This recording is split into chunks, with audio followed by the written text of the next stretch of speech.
Everyone, सभी को मेरा प्यार भरा राधे राधे सीताराम। आशा करती हूँ आप सभी ठीक होंगे। मैं भी एकदम मस्त हूँ। करते हैं आज की ब्लॉग की शुरुआत।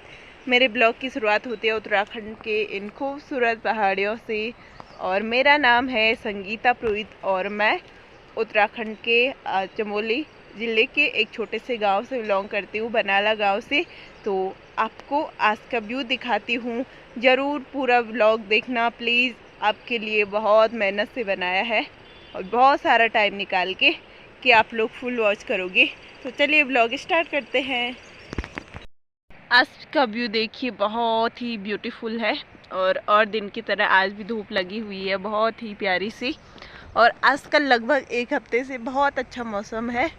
और आजकल बड़ी मुश्किल से यानी कि जब हमारे वहाँ बारिश होती है तो बंद ही नहीं हो पाती है, और जब धूप भी लगती है ना तो उसके बाद बारिश के लिए भी तरस जाते हैं। आजकल कुछ ऐसा ही हाल हो रहा है कि जब धूप लग रही है ना तो उसके बाद बारिश की बूंद के लिए हम तरस जाते हैं, और जब बारिश लग रही है तो हम धूप देखने के लिए तरस जाते हैं। तो जैसे कहते हैं ना कि एक दोहा आपने सुना होगा कबीरदास का कि अति की भली न बोलनी, अति की भली न चूप। यानी कि बहुत ज़्यादा बोलना भी ठीक नहीं होता, बहुत ज़्यादा चुप रहना भी ठीक नहीं होता, मतलब मीडियम साइज ठीक होता है ना।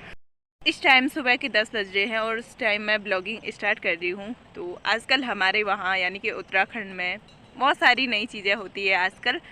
जैसे आजकल पता है हमारे गांव में भगवती माता भी आती है। पूरे गांव में घूमती है माता। और उसके बाद कैलाश की तरफ यानी कि नंदा राजात जिसे आप कहते हैं वही होती है। उसके बाद पहले सभी जगह घूम के आती है माता। उसके बाद यानी कि सभी के घर में जाके, यानी कि जो हमारा उत्तराखंड है वहाँ मायका माना जाता है माता का, तो इसलिए माता अपने मायके में घूमने आती है। उसके बाद माता अपने ससुराल चली जाती है कैलाश में। तो कुछ दिन बाद माता भी आने वाली है और लगभग पूरे उत्तराखंड में घूमती होगी शायद। यानी कि वैसे एक ही डोली नहीं होती है, बहुत सारी डोलियाँ होती है।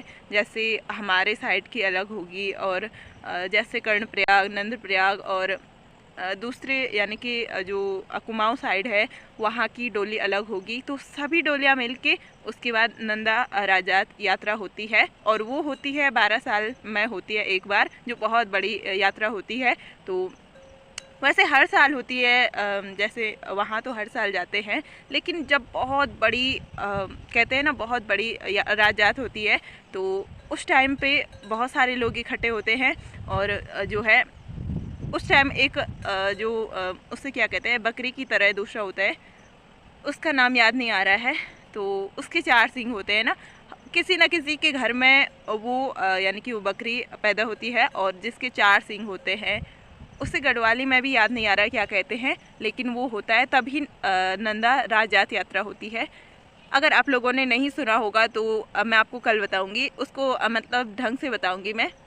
तो आपने देखा होगा जैसे एक बेटी अपने ससुराल जाती है तो बहुत ज़्यादा इमोशनल हो जाती है, तो वैसे ही माता भी बहुत ज़्यादा इमोशनल होती है जब अपने ससुराल जाती है। तो इसलिए मायके वाले उनको मनाते हैं, बुझाते हैं। उत्तराखंड में मायका होने की वजह से सभी लोग उनके मायका, मतलब उनके मायके के लोग होते हैं।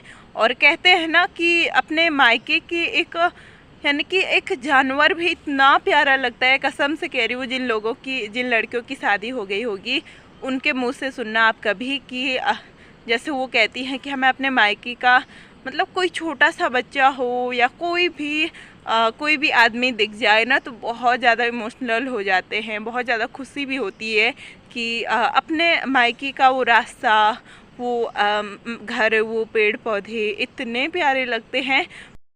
विदाई से मुझे एक बात याद आई कि जिस दिन हमारे स्कूल से विदाई हुई थी बहुत ही गंदा लगा था। और उससे पहले जब हम स्कूल में रहा करते थे ना तो यही सोचा करते थे कि किस दिन हमारी यहाँ से विदाई हो जाएगी, वो दिन हमारा बहुत ही अच्छा होगा। लेकिन जिस दिन विदाई हुई थी उस दिन कसम से बहुत गंदा लगा था। ऐसा लगा था जैसे 1-2 दिन और रहते तो बहुत अच्छा लगता, यानी कि और विश्वास ही नहीं हो रहा था कि हम यहाँ से जा रहे हैं। आज बहुत गंदा लग रहा था। कुछ ऐसी बात है जो कि कुछ पल बीत जाते हैं, उसे हम फिर से चाहते हैं, फिर से जीना चाहते हैं। लेकिन कुछ पल हम जी रहे होते हैं तो सोचते हैं कब हम हम कब यहाँ से दूर जाएंगे। लेकिन जब दूर जाते हैं ना तब बहुत गंदा लगता है कसम से। और जैसे होता है ना, हर किसी की अटैचमेंट होती है एक दूसरे से। जैसे बोले तो एक जैसे एक फैमिली है, उसमें जो मम्मी है, पापा हैं, भाई बहन जितने भी है, एक दूसरे से अटैचमेंट है। यानी कि कोई ना जैसे 1 साल के लिए दूर चला जाए ना तो बहुत गंदा लगता है। और जैसे घर में रहते हैं ना तो बहुत लड़ाइयाँ भी होती है भाई बहनों में, लेकिन जब दूर चले जाते हैं ना तो अच्छा नहीं लगता है। तो ऐसा ही कुछ होता है कि जैसे सामने हो तो अच्छा नहीं लगता, दूर जाता तो बहुत याद आती है। और भाई बहनों में तो ऐसा होता ही है कि जैसे घर में तो बनती नहीं है, लेकिन दूर जाने पे बहुत ज़्यादा याद भी आती है, उनके बिना रहा भी नहीं जाता है। और जैसे मम्मी पापा की भी बहुत ज़्यादा याद आती है, जब हम दूर चले जाते हैं तो बहुत ही याद आती है सबकी। और जो लोग बहुत प्यार से बात करते हैं, बहुत अच्छे से रहते हैं, जिनमें समझदारी होती है, हर कोई उनको याद करना चाहता है, हर कोई उनको याद करता है। तो जैसे होता है ना कि कुछ पल होते हैं, कुछ लोग होते हैं जो कि किसी टाइम पे ऐसे शब्द बोल जाते हैं जो हमें हमेशा के लिए याद रहता है। लेकिन सभी लोग अच्छे नहीं होते हैं और सभी बुरे भी नहीं होते हैं। जैसे एक इंसान की वजह से ना कई लोग बिगड़ जाते हैं। हर किसी की अपनी अपनी खुशी होती है। जैसे जो जिस फील्ड में काम कर रहा होगा ना, उसमें उसे अगर सक्सेस हो जाए हो तो कसम से बहुत खुशी होती है, बहुत ज़्यादा खुशी होती है।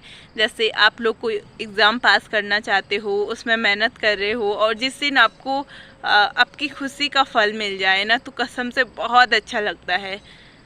यानी ऐसे ठंडक मिलती है कि चलो हमारी जो मेहनत है वो रंग तो लाई। और जैसे मैं यूट्यूब में काम कर रही हूँ, इसमें मुझे जैसे जिस दिन मुझे सक्सेस मिलेगी ना, कसम से मेरा वो सबसे बेस्ट दिन होगा। तो यही उम्मीद से मैं हमेशा वीडियो बनाती हूँ, कभी ना कभी तो वायरल होगी ही, कभी ना कभी। तो मैं कभी भी यानी कि आशा तो रखूँगी हमेशा और मेहनत भी करूँगी। तो एक ना एक दिन मेरे लिए वो भी आएगा जिस दिन मैं सक्सेस हो जाऊंगी, और जिस दिन मैं अपने यानी कि अपने शान से जी पाऊंगी। तो मुझे बहुत अच्छा लगेगा कि मेरी मेहनत रंग लाई है।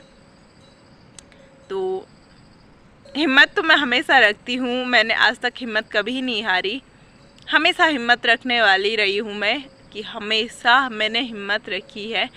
और हिम्मत से मुझे सफलता भी मिली है, ऐसी बात नहीं है। जहाँ जहाँ मैंने मेहनत की वहाँ मुझे सफलता भी मिली। और थोड़ा हिम्मत रखने की ज़रूरत है मेरे लिए भी, लेकिन सहा नहीं जा रहा है यार। देखिए जगह जगह पे रामबाण हो रखे हैं इधर, और इधर तो बहुत ज़्यादा रामबाण होते हैं हमारे इधर, यहीं पे सबसे ज़्यादा रामबाण होते हैं। और ऊपर से जो है जो बांस के यानी कि जो चीड़ के पौधे पेड़ हैं, छोटे छोटे पेड़, इनसे भी बहुत क्यूट लगते हैं हमारे गांव में। ये देख सकते हैं आप, उधर भी बहुत ज़्यादा हो रखे हैं। और यहाँ पे हमारा बैल चल रहा है, ये भी ऊपर आ गई हैं, ये देखिए। और हमारे जो इंडिया में बहुत अच्छे अच्छे जो है त्यौहार आते हैं, बहुत अच्छा भी लगता है, बहुत खुशी भरा भी होता है। जैसे होली का टाइम होता है, और दिवाली होती है, दशहरा होता है, और बहुत सारे ऐसे त्यौहार होते हैं ना जिनमें बहुत खुशी मिलती है। जैसे जब दीपावली होती है ना, तब तो बहुत ज़्यादा पटाखे फोड़ते हैं और किसी को अच्छा भी लगता है। लेकिन इससे होता क्या है बताओ, प्रदूषण बहुत ज़्यादा होता है। इस बार तो जब ये पिछली बार की जो दिवाली आई ना, तो उस टाइम मैंने एक भी पटाखे नहीं फोड़े। और मैं तो सोचती हूँ जितने हम पटाखे फोड़े उससे बढ़िया कुछ खा लें, पी लें, बहुत अच्छा लगता है यार, कुछ मिठाइयाँ बांट लें।